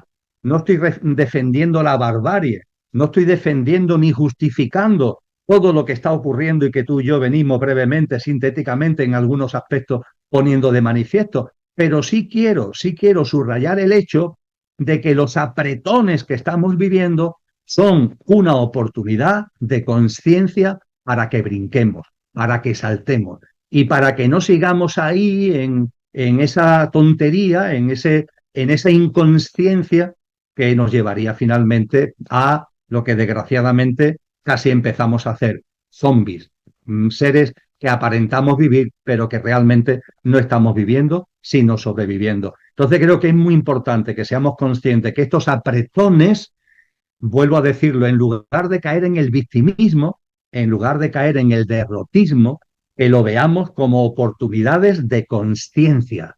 Yo soy responsable de mi vida al 100%.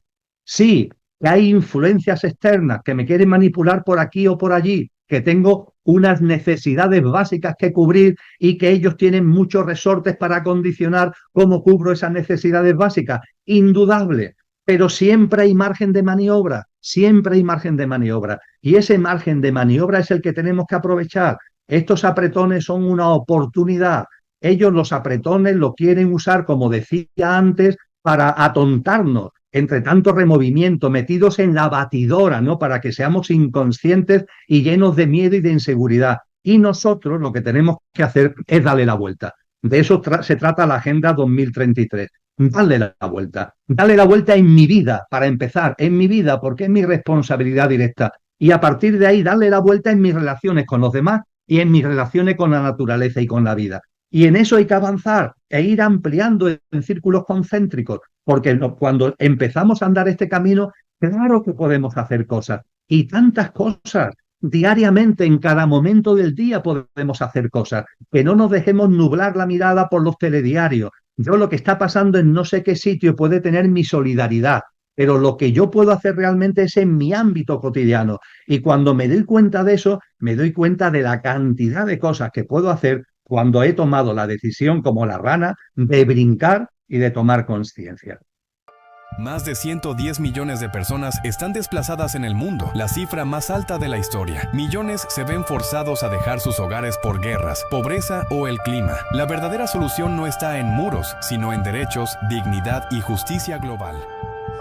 Que las migraciones están presentes desde los orígenes humanos. Hoy en la humanidad alcanzan una magnitud inédita. Y tras cada movimiento hay historias de esperanza y dolor, pero también la huella de desigualdades que expulsan a millones de sus hogares. Y el impacto de las migraciones es económico, es social, es cultural.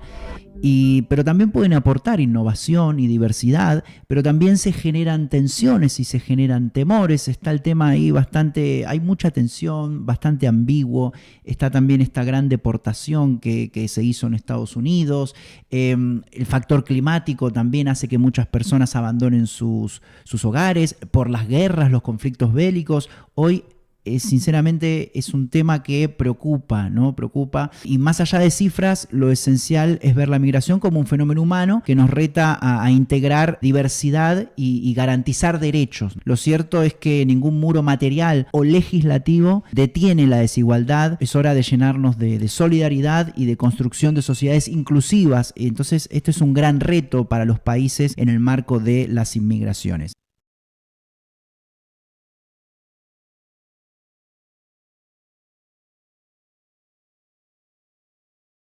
Decíamos al principio de este diálogo que ojo con caer en la confrontación, en la dualidad, en polarizarnos.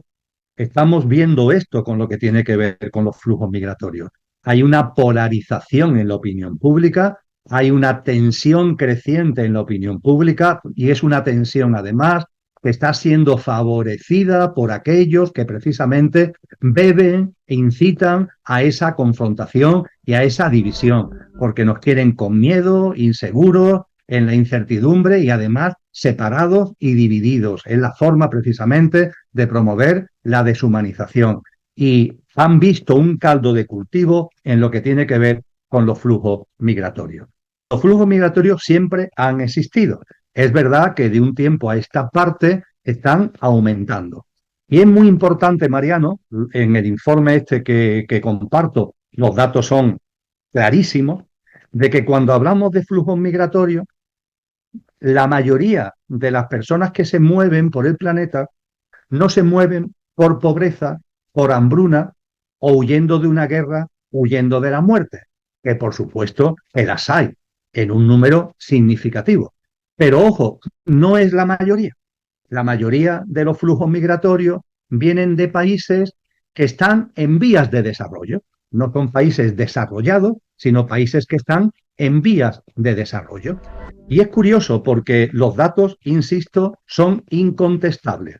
Un tanto por ciento depende mucho de la zona del mundo, pero desde luego cuando hablamos de la inmigración que llega a Europa, el tanto por ciento claramente mayoritario, la inmigración que llega a España, pongamos por caso, el tanto por ciento claramente mayoritario no viene de países pobres, entre comillas, donde la gente esté huyendo de la pobreza. No viene, por ejemplo, del Sahel, que es esa zona que se mueve entre el Sáhara y Sudán, donde hay 10 países donde la situación socioeconómica es absolutamente desesperada. Pues bien, el mayor flujo migratorio no viene de ahí, sino que viene de países que tienen un cierto nivel de desarrollo. Países de Hispanoamérica y países del norte de África, fundamentalmente de Marruecos. Esto es importante que lo tengamos en cuenta porque a la inmigración hay que darle una atención solidaria y de acogida. Esa es mi percepción. Yo percibo que si los capitales pueden moverse por el mundo, si las transnacionales pueden moverse por el mundo, como hemos compartido, sin barreras ni fronteras, ¿cómo el ser humano no se va a poder mover por el mundo? Es una contradicción. Ahora bien, claro, para que eso sea sostenible, para que esa acogida sea sostenible, hay que tener unos parámetros de sostenibilidad. Y esos parámetros de sostenibilidad, que son los que en ese informe yo intento poner de manifiesto, la verdad es que ya a estas alturas son muy conocidos. Y yo lo resumiría de la siguiente manera. A una persona que viene huyendo de la muerte, que viene huyendo de la pobreza, que viene huyendo de la guerra, etcétera, etcétera, hay que darle una atención absoluta y completa. Por ejemplo, a los menores que vienen de esos países. Hay que darle una atención completa. A esos menores hay que darle acogida, hay que atenderlo en lo primario, hay que tutelarlos e incluso darle educación y darle sanidad hasta que sean mayores de edad. Porque de donde vienen no hay nada. Lo que hay es muerte, hambre, guerra. Y ante eso nuestro corazón tiene que abrirse. Y ese corazón que se abre, además, también utiliza la inteligencia. Y la inteligencia que nos dice que las sociedades europeas, Mariano, vamos a hablar con claridad, son demográficamente decadentes. Demográficamente decadentes. Son demográficamente decadentes porque tienen una curva descendente de población, porque los niveles de natalidad han caído por los suelos. Y el nivel de mortalidad, cuando se compara con el de natalidad, presenta un saldo vegetativo negativo. Concretamente España, que tenía 39 millones de habitantes en el año 1999, las prospecciones demográficas hacen que en el 2025 debería tener no más de 34 o 35 millones de habitantes, de 39 a 34 o 35, un declive demográfico. Pero junto con el declive demográfico hay un envejecimiento de la población. No solamente es que se pierde población, es que hay un envejecimiento porque la esperanza de vida aumenta, no, la natalidad es muy baja, la esperanza de vida aumenta, con lo que el envejecimiento poblacional es altísimo. Y eso tiene repercusiones sociales, tiene repercusiones económicas enormemente importantes. Ante esto, la llegada de inmigrantes, ¿qué facilita al país? Pues que la curva demográfica, en lugar de ir para abajo, vaya para arriba. Y que de esa forma la tendencia al envejecimiento, los efectos de ese envejecimiento económicos, sociales, se minoren, se palíen. Es lo que ha pasado en España. España de los 39 millones no ha bajado a 34, ha subido a 49 millones. Y eso ha hecho también que en la economía española, el Producto Interior Bruto al que tú hacías referencia, esté creciendo, al haber una mayor población. Incluso el PIB per cápita últimamente está teniendo también una mejora, con lo que evidentemente, cuando decía antes, tenemos que utilizar el corazón, pero también la cabeza. El corazón nos lleva a la solidaridad, a la acogida, y la cabeza nos lleva también a darnos cuenta de que esos flujos migratorios nos están aportando cosas. Dicho esto, la acogida lo he referido, Mariano, con relación a personas que vienen de zonas en guerras, en hambrunas, y las que vienen de países que están en vías de desarrollo. ¿Hay que darle la misma atención? Bien, la respuesta es no. Hay que tener sentido común. Vamos a ver, un chico que me viene, un niña que me viene del Sahel, de esa zona de pobreza y de hambre y de guerra, hay que darle toda la acogida del mundo y tutelarlo y darle todo lo necesario para que sobreviva y para que crezca en condiciones. Ahora, a una persona que viene, a un niño o niña que viene de un país que ya tiene un cierto nivel de desarrollo, los tratados internacionales, las convenciones del niño de Naciones Unidas, los tratados de la Unión Europea, dicen que no, que lo que hay que hacer es darle una atención inmediata, claro, faltaría más, pero después promover el regrupamiento familiar. Es decir, que a ese niño o niña, una vez atendido, hay que repatriarlo al país de origen para que vuelva con su familia, con sus padres, con su madre y con su familia. Porque no es un país en situación de riesgo, es un país que tiene un cierto nivel de desarrollo.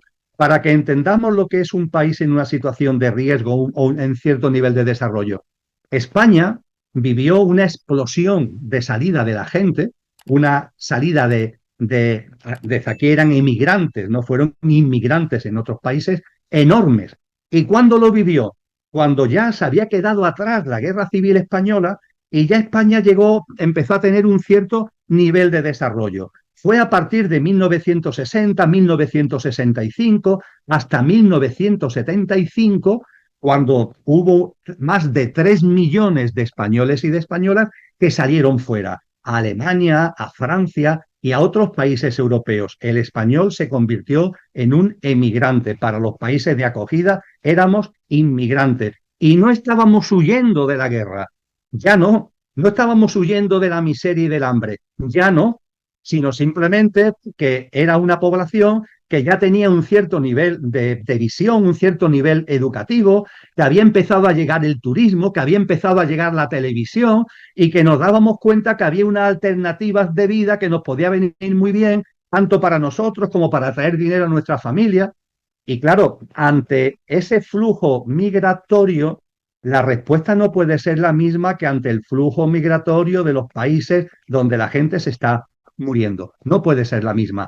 A un niño que viene del Sahel hay que darle toda la atención. A un niño, dicho con todo el respeto, que viene de Marruecos, hay que devolverlo a Marruecos. ¿Por qué? Porque Marruecos ha alcanzado ya unos estándares de desarrollo y porque además hay que tener en cuenta que un país de acogida también tiene una limitación de recursos públicos. Entonces, vamos a ver si no caemos en el error de dedicar dinero a aquellos que pueden ser reagrupados familiarmente en sus países de origen y no vamos a tener entonces dinero como para cubrir a los que realmente lo necesitan.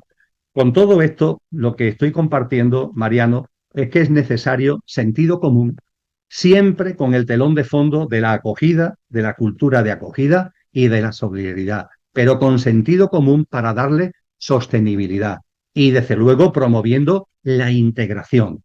Esa integración, por ejemplo, la está disfrutando España con las personas que vienen de América Latina.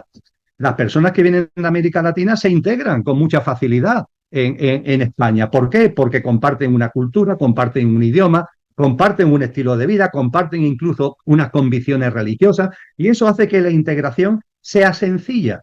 El problema es cuando vienen personas de fuera que no tienen esa integración fácil, por así decir.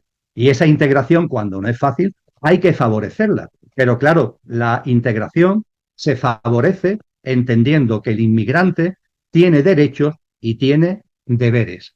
Y ahí también hay que aplicar el sentido común. El inmigrante tiene derechos, aquí estamos, país de acogida, solidario, pero también tiene deberes. Porque si no se subrayan esos deberes, la integración no se va a producir. Y si la integración no se produce, al final todos salimos perdiendo. Todos es todo. La población nativa, la población foránea, todos salimos perdiendo. Así que creo que estos parámetros que acabo de resumir, que habría mucho que hablar sobre ellos, por supuesto, en ese informe creo que adecuadamente se desarrollan, nos lleva a darnos cuenta de que los seres humanos tenemos que poner por delante la humanidad.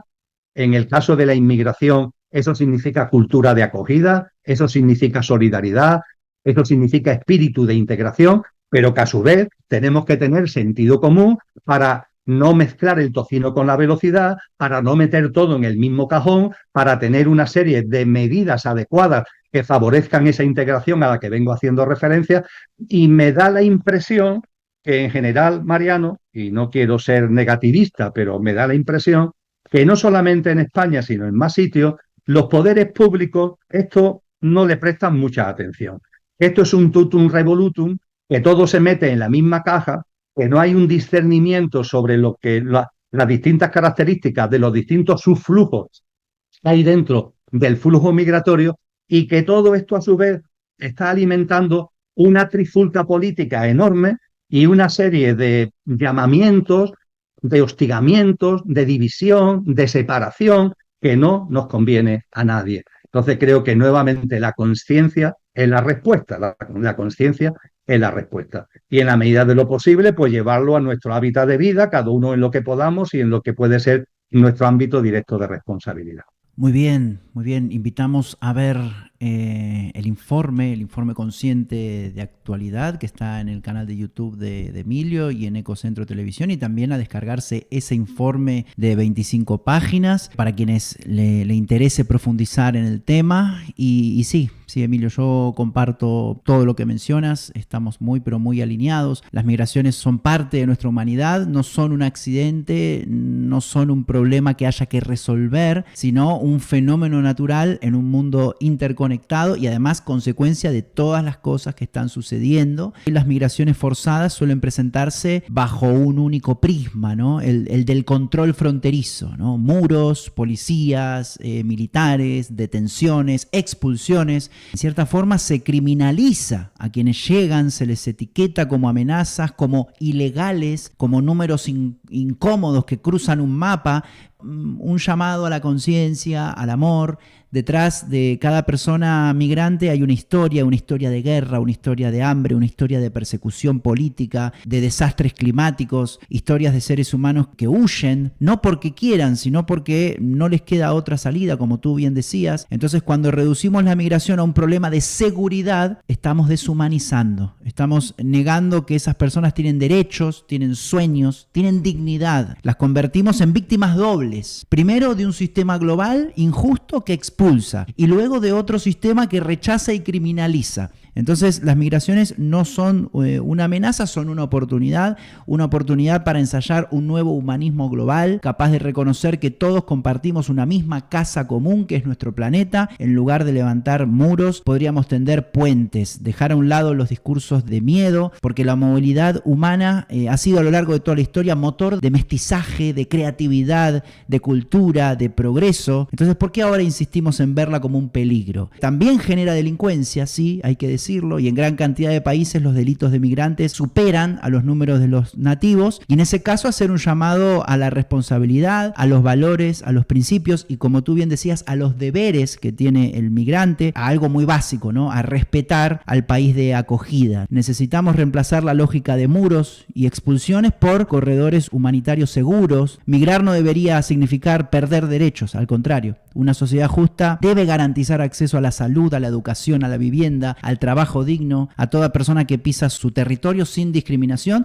Y como tú también mencionabas, y yo lo destaco, especial atención necesitan los más vulnerables, ¿no? Mujeres expuestas a violencia sexual en las rutas migratorias, niños que cruzan fronteras solos, personas que huyen de la guerra y de la pobreza necesitan un trato especial, siempre y cuando haya recursos, ¿no? En el país de acogida, como tú bien mencionabas, con criterio.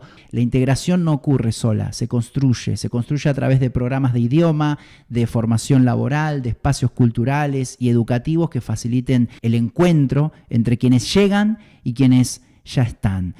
Pues permíteme, Mariano, que para concluir enfatice nuevamente lo que considero que es fundamental, la consciencia.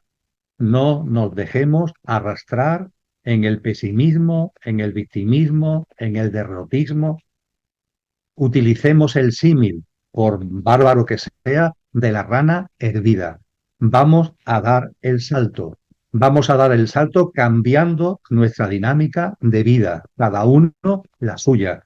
Y en la medida en que vayamos abriendo una dinámica de vida más consciente, más amorosa, más solidaria, vayamos siendo nuestra mejor versión, vayamos siendo, como decía Antonio Machado, mejores personas, personas buenas en el buen sentido de la palabra, nos abrimos, generamos vínculos, generamos círculos, círculos que llegan a otros seres humanos, círculos que nos relacionan de otra manera con la vida en general, con la naturaleza y con la tierra. Y ese es el camino. Estamos efectivamente en una distopía inmensa, pero a su vez es una enorme oportunidad para la consciencia.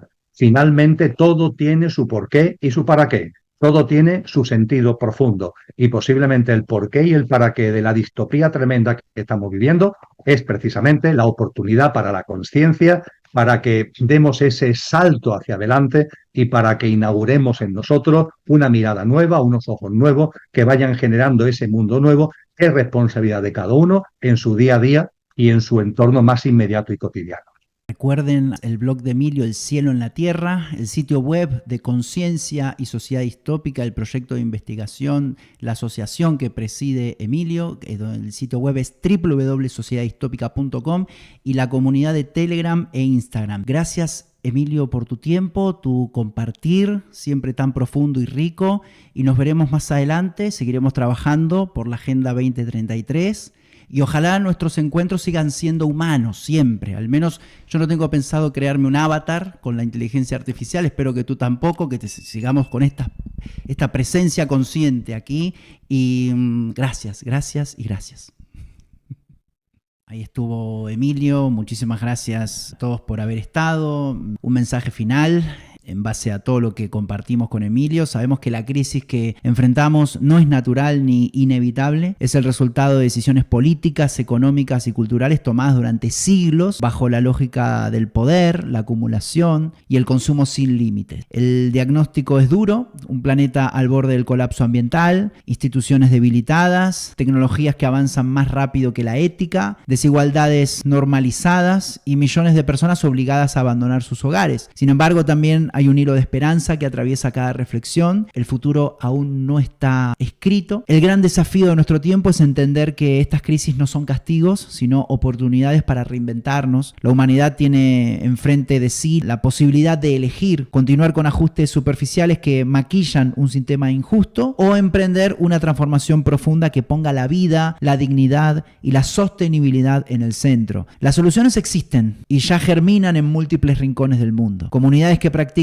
otra relación con la naturaleza, jóvenes que lideran movimientos de justicia climática, colectivos que democratizan la información, proyectos tecnológicos éticos y experiencias de cooperación que demuestran que otro camino es posible. No partimos de cero. Lo que necesitamos es valentía, es ética, es conciencia y voluntad de priorizar el bien común sobre el interés inmediato. No basta con sobrevivir en un planeta herido, debemos atrevernos a transformarlo, así que invitamos a reconocer la gravedad del momento, pero también a asumir la responsabilidad de construir un nuevo horizonte, porque la historia demuestra que los grandes cambios nacen de las crisis y esta vez no será diferente. Este cierre no es un punto final, sino un llamado a convertir la indignación en acción, la incertidumbre en creatividad y la esperanza en compromiso. El futuro que soñamos, un futuro de justicia, de sostenibilidad, de dignidad y de conciencia, no llegará solo. Lo estamos creando juntos desde abajo y hacia afuera. Nada más. Gracias por la compañía. Recuerden suscribirse, recuerden comentar, recuerden poner like, compartir, que eso influye mucho para que este vídeo llegue a otras personas. Y te esperamos en el próximo video. Gracias por formar parte de este canal. Adiós.